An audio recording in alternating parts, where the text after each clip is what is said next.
खुलुमबाय स्टुडियाव दं आं किलिखां ब्रह्म मोनसे गिदिर खौरां आमेरिकानि बारग' हादरगिरि डनाल्ड ट्राम्पखौ गाग्लोबदों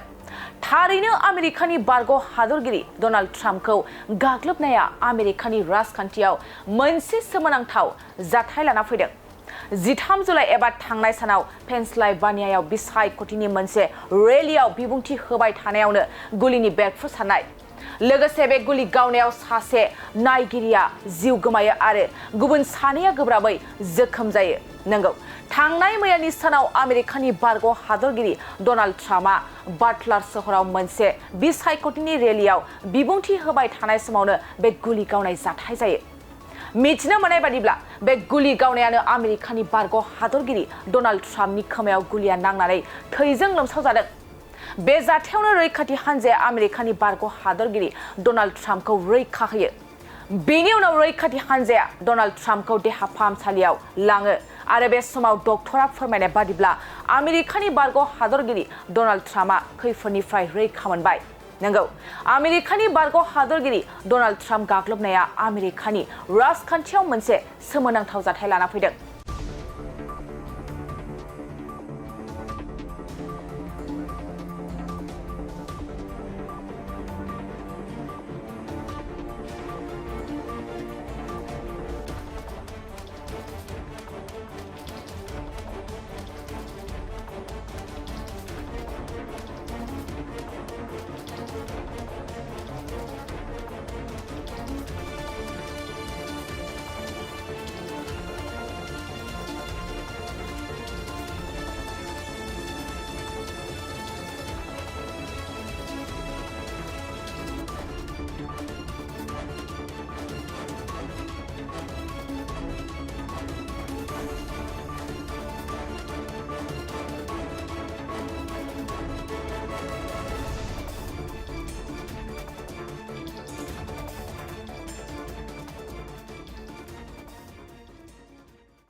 मोनसे फोसावथाय नोंथांमोननि थाखाय मोनसे गोजोनथाव खौरां लानानै फैदों चिरां जिल्लानि सिङाव थानाय काजलगावनि सिफुं हटेलखौ गुवाहाटी नोगोरनि साखाथियाव थानाय सानसारियाव गोदानै मोनसे सिफुं हटेल ब्रान्च खुलिनाया नोंथांमोननि थाखाय गोजोनथाव खौरां लानानै फैदों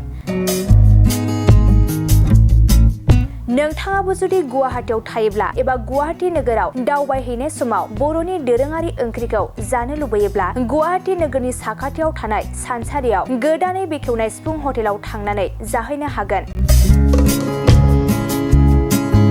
बे सिफुं हटेलाव नोंथाङा बाङाय बेसेनावनो बर'नि गोबां गुबुन गुबुन दोरोङारि जाग्रा ओंख्रिफोरखौ मोननो हागोन अनला दाउ सबाय दाउ अमाजों नारजि मैथा अमा ना बाथोन थारुन अमा आरो गोबां बायदि बायदि बर'नि ओंख्रिखौ बे बर'नि सिफुं हटेलाव मोननाय जायो